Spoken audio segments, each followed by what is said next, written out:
श्री शिवाय नमस्तुभ्यं। अध्याय द्वितीयोऽध्यायः। शिव पुराण के श्रवण से देवराज को शिवलोक की प्राप्ति। सौनक जी बोले, हे महाभाग सुत जी, आप धन्य हैं, परमार्थ तत्व के ज्ञाता है। आपने कृपा करके हम लोगों को यह बड़ी अद्भुत एवं दिव्य कथा सुनाई है। हमने यह पापनाशिनी, मन को पवित्र करने वाली और भगवान शिव को प्रसन्न करने वाली अद्भुत कथा सुनी। भूतल पर इस कथा के समान कल्याण का सर्वश्रेष्ठ साधन दूसरा कोई नहीं है। यह बात हमने आज आपकी कृपा से निश्चय पूर्वक समझ ली। हे सूत जी, कलयुग में इस कथा के द्वारा कौन कौन से पापी शुद्ध होते हैं, उन्हें कृपा पूर्वक बताइए और इस जगत को कृतार्थ कीजिए। सूत जी बोले, हे मुने, जो मनुष्य पापी, दुराचारी, खल तथा काम क्रोध आदि में निरंतर डूबे रहते हैं, वे भी इस पुराण से अवश्य शुद्ध हो जाते हैं। यह कथा वास्तव में उत्तम ज्ञान यज्ञ है, जो सदा सांसारिक भोग और मोक्ष को देने वाला है, सभी पापों को नष्ट करने वाला है और भगवान शिव को प्रसन्न करने वाला है। जो अत्यंत लालची, सत्यविहीन और माता पिता से द्वेष करने वाले पाखंडी तथा हिंसक वृत्ति के हैं, वे भी इस ज्ञान यज्ञ से शुद्ध हो जाते हैं। अपने वर्णाश्रम धर्म का पालन न करने वाले और ईर्ष्याग्रस्त लोग भी कलिकाल में इस ज्ञान यज्ञ के द्वारा पवित्र हो जाते हैं।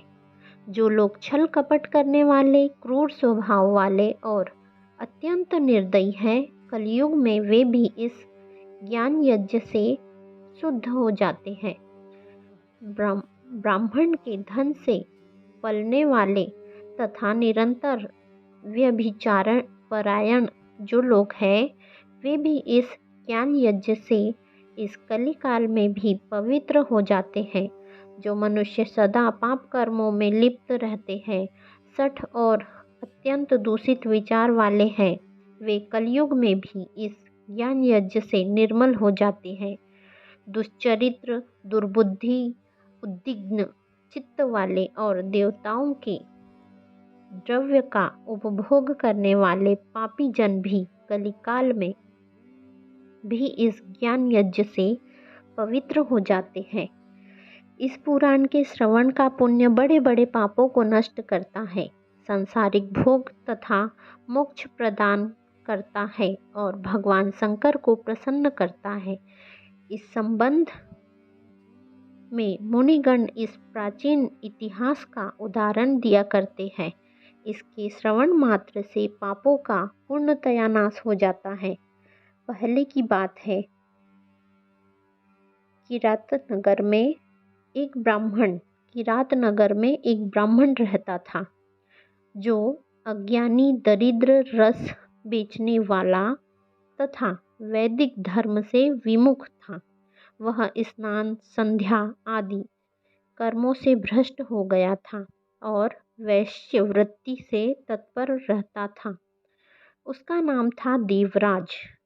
वह अपने ऊपर विश्वास करने वाले लोगों को ठगा करता था। उसने ब्राह्मणों, क्षत्रियों, वैश्यों, शूद्रों तथा दूसरों को भी अनेक बहानों से मारकर उनका धन हड़प लिया था। बाद में उनसे अधर्म से बहुत सारा धन अर्जित कर लिया, परंतु उस पापी का थोड़ा सा भी धन कभी धर्म के काम से नहीं लगा। एक दिन वह ब्राह्मण एक तालाब पर नहाने गया। वहाँ शोभावती नाम की एक वेश्या को देखकर वह अत्यंत मोहित हो गया। वह सुंदरी भी उस धनी ब्राह्मण को अपने वशीभूत हुआ जानकर प्रसन्न हुई। आपस में वार्तालाप से उनमें प्रीति उत्पन्न हो गई। उस ब्राह्मण ने उस वेश्या को पत्नी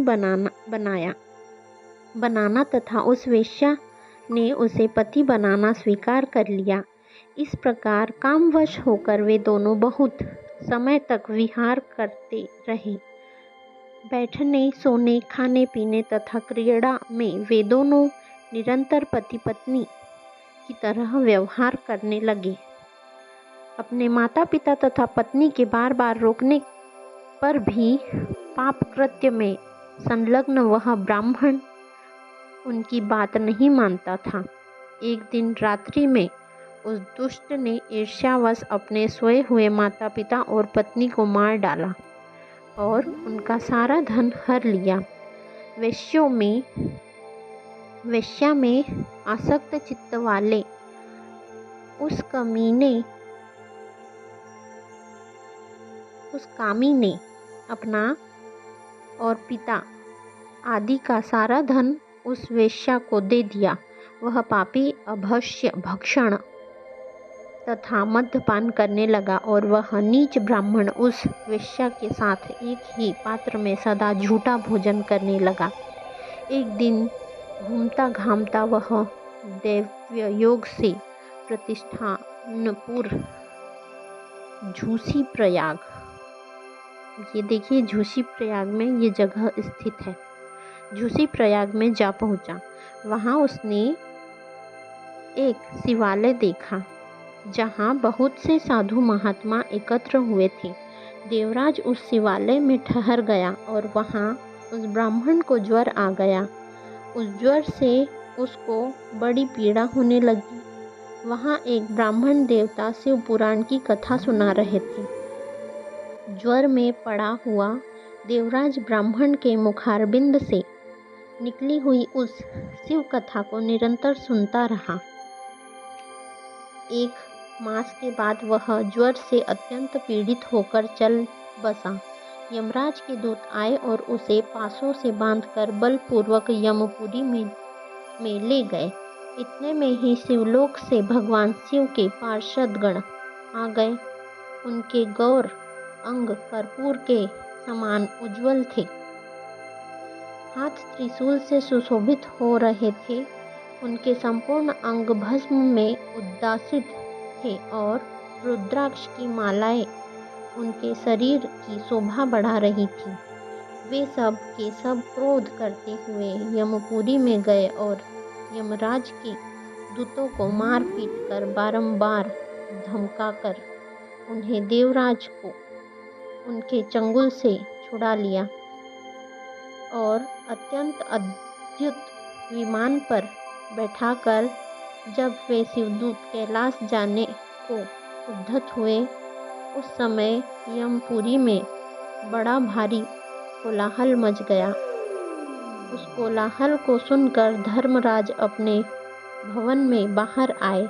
साक्षात दूसरे रुद्रों के समान प्रतीत होने वाले उन चारों दूतों को देखकर धर्मज्ञ धर्मराज ने उनका विधिपूर्वक पूजन किया।